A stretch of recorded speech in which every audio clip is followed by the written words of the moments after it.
Once this was the finest gentlemen's club in the West, now it's where the dead drink in silence. They say you can still hear footsteps in the ballroom, even when no one is there. Chairs move by themselves, and on the second floor, someone cries behind a locked door that hasn't been opened in years. No one knows who she is, but everyone agrees she was never ready to leave. So if you ever find yourself in Virginia City, and the doors to the Washoe Club creak open for you, don't go in alone. Because here, it's not about what you see, it's about what's watching you. If this gave you chills, like the video, comment, "I'd take the key if you'd dare spend a night here." And subscribe to British Hauntings for more true tales from the shadows.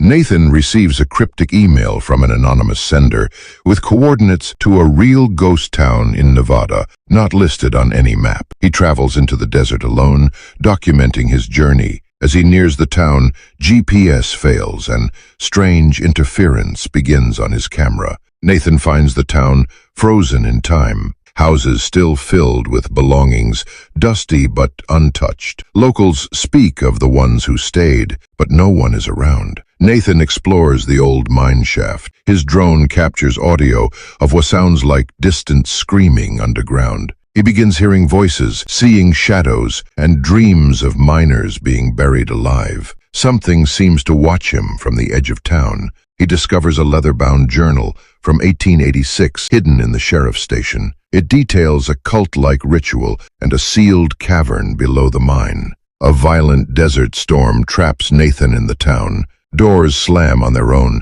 The ground shakes like breathing. He finds himself reliving moments from the journal. Nathan descends into the mine with his camera. Deep underground, he uncovers a sealed stone door, marked with ancient symbols, and opens it. Inside the chamber, a grotesque entity, chained by bone and salt, speaks to him, offering knowledge in exchange for a mark. Nathan accepts. Nathan escapes, or thinks he does. But as he tries to leave the desert, the road loops endlessly. He realizes Red Hollow isn't a place, it's a state of being. The staircase groaned under their weight as they ascended, each step sounding louder than the last, like the old wood didn't just complain but warned. Nick led the way, with his flashlight pointed upward, its beam catching dust motes, dancing like ash in the air. The third floor was colder, stagnant. The air had that smell, like rotting rose petals and old paper, as if memory itself was decaying here. They reached the landing. The hallway stretched ahead in both directions, lined with doorways that led into empty rooms once used for gambling. Private parties and other things no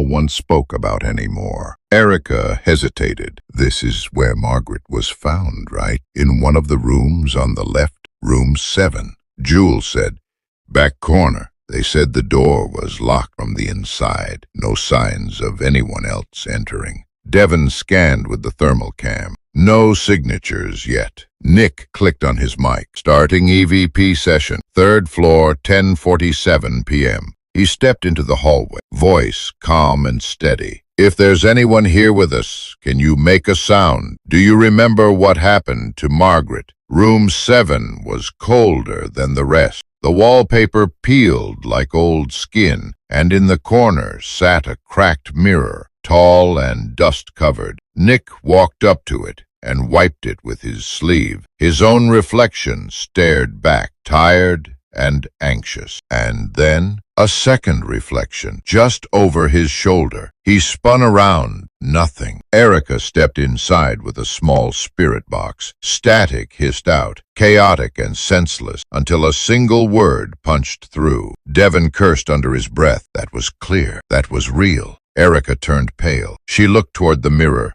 "Nick, don't look in it again. I don't know. I just feel something in it." Nick stared at the mirror again, and for a heartbeat, it shimmered, not in the way light reflects, more like it was breathing. They continued exploring the floor, entering a long room known as the Blue Parlor. This was the space where gentlemen once held secret meeting, ritual, according to some legend. A heavy wooden table stood in the center, with 3 mismatched chairs, as if someone had been waiting. Jules set the EMF meter down. It spiked instantly. Nick lifted his camera. "What do you want from us?" The crew packed up fast, nerves fraying. Jules dropped the thermal cam and scrambled to pick it up. In the reflection of the lens, she saw a woman in old-fashioned clothing standing behind Erica, face obscured, unmoving. When she looked up, there was nothing there, just empty space and the sound of something breathing. They made it back down to the bar, shaken but trying to laugh it off. The bartender was gone, so were the lights. "Why is it so dark?" Devon asked. "No idea." Nick looked around. "We should leave. This doesn't feel..."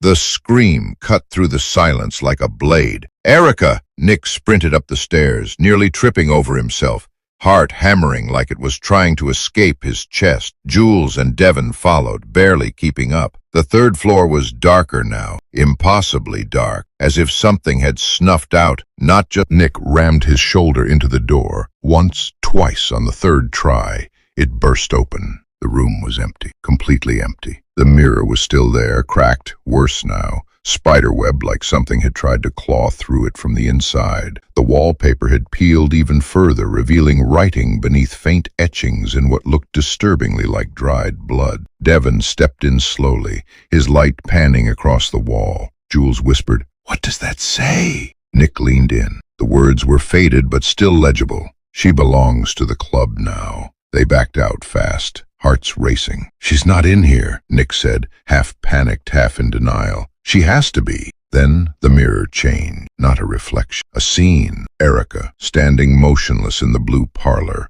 her face pale, eyes wide. Behind her, a figure in black, too tall, too thin, wearing a gentleman's coat from the 1800s. No face, just darkness where a face should be. Then the image vanished. "What the hell was that?" Devon gasped. I think the mirror shows them," Nick whispered. "Not the living. Them." Jules swallowed hard. "Do we go back in there?" Nick nodded. "We don't leave her here." They re-entered the blue parlor, slowly. This time, the room felt even colder, like walking underwater. The table in the center was no longer empty. A photograph lay there. Erica, standing in the parlor, wearing a Victorian dress, smiling. Nick picked it up, his hands shaking. The ink was still wet. It hadn't been taken before. It had been taken now. The door slammed shut behind them. Nick yanked his arm away from the icy grip, stumbling back toward the door. Devon was kicking it now, panicked and sweating. The door wouldn't budge. The room grew darker, deeper. The shadows didn't just fill the corners anymore. They were moving, crawling like oil. The photograph of Erica on the table had changed. She was no longer smiling. She was screaming. A new sound emerged from the far side of the room. A click, like a latch unlocking. A section of the wall slid open, revealing a narrow stone stairway leading down. They stared. "No way," Jules whispered. "That wasn't there before." Nick picked up the camera again, forcing himself to breathe. "It wants us to go down." Devon shook his head. "It's a trap." "I know," Nick said. He stepped in anyway. The stairs spiraled into pitch black. The air grew heavier, thicker, as if they were descending into a crypt. Old stone walls, carved by hand, surrounded them. Walls that had no right being here beneath a bar built in the 1800s. Jules whispered, "What is this place?" "The real Washoe Club," Nick said. "The part they never put on the tours." They emerged into a vast, low-ceilinged chamber, lit by candlelight, but no candles were present. The walls were lined with photographs, hundreds of them, old, sepia-toned. Then they saw it, Erica's photo, still fresh, ink not yet dry, pinned to the center. A deep rumble echoed from beyond the chamber. A doorway opened by itself, slowly. Inside, they found an antique billiards room, untouched, preserved like time had stood still. Chairs, still pulled out, whiskey glasses on tables, and then movement. The gentlemen. Dozens of ghostly figures in black suits, top hats, and long coats, standing in the corners staring. They didn't move. They didn't breathe, but they watched. Eyes hollow, mouths smiling too wide. Nick whispered, "We're not supposed to be here." A voice boomed, "You invited yourselves." From the back of the room, Erica appeared, but something was wrong. She walked like a puppet, slow, unnatural. Her eyes were empty. Her mouth opened, but the voice that came out wasn't hers. She chose to stay. Nick stepped toward her. "Erica, fight it. Come back." The gentlemen stepped forward in unison, dozens of shoes against the wood, echoing like a funeral march. Erica raised her hand.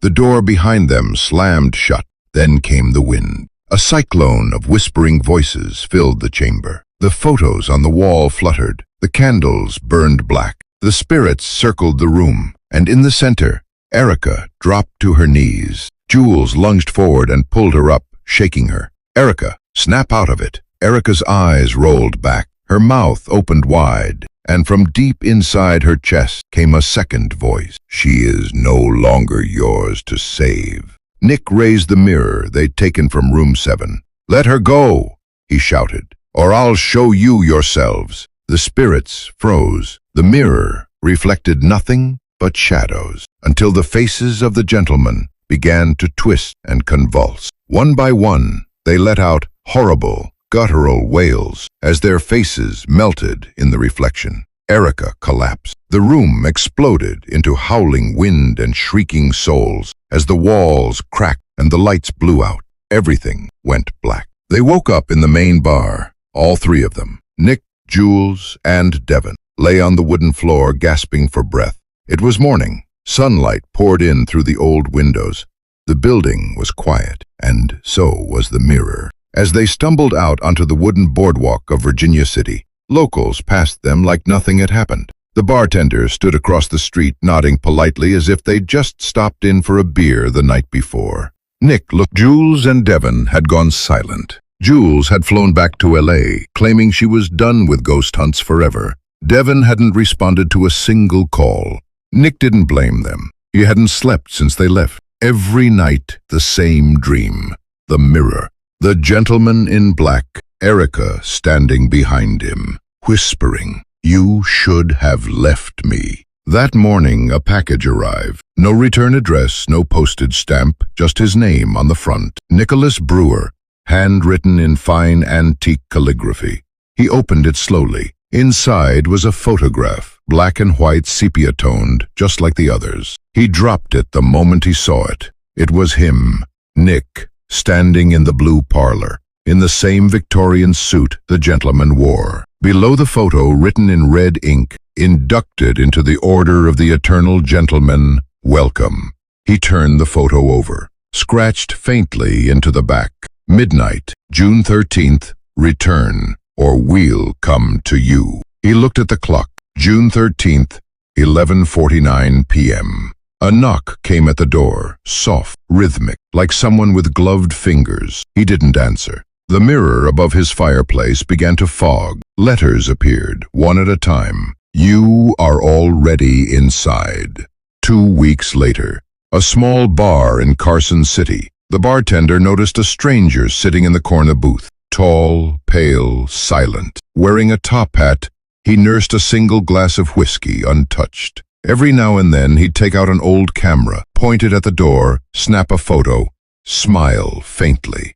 When the bartender approached to offer another drink, the man simply nodded once and whispered, "Waiting on friends." Back in Reno, Nick's apartment had been abandoned. Neighbors complained of strange noises, whispering through the vents, laughter from inside the walls. One tenant swore he saw Nick on the fire escape at 3 a.m., but when security reviewed the footage, they saw nothing except a mirror left facing the hallway. Jules, now back in Los Angeles, woke to find her mirror completely fogged over. When she wiped it clean, she saw herself standing in the Washoe Club, alone. Her phone buzzed. Unknown number, no ID. Just a message, "One seat remains. Come back." That same night, Devon crashed his truck on Route 50. Witnesses say he swerved to avoid something in the road. He was found whispering to himself in the wreckage. He said, "My name." He said, "My name." When the paramedics pulled him out, he was holding something clutched in his bloody fist, a sepia photo of himself at the Washoe Club, Chicago, Illinois. 2 months later, Sophia Graves was a paranormal vlogger. known for mocking haunted legends. She'd never believed in ghosts, just good lighting and a clickbait title. But when one of her followers sent her a mysterious vintage photograph in a sealed envelope, things changed. The photo showed 5 men at a poker table, Victorian suits, top hats, whiskey glasses raised, and in the far corner, barely visible, was a blurred 6th figure. Sophia squinted. The shape looked familiar. It looked like her. She posted the photo online with a cheeky caption, "Guess I'm invited to the party. Ghosts don't scare me." That night, her followers reported something strange. Her reflection in a mirror behind her during the live stream was off, a full second out of sync. One user commented,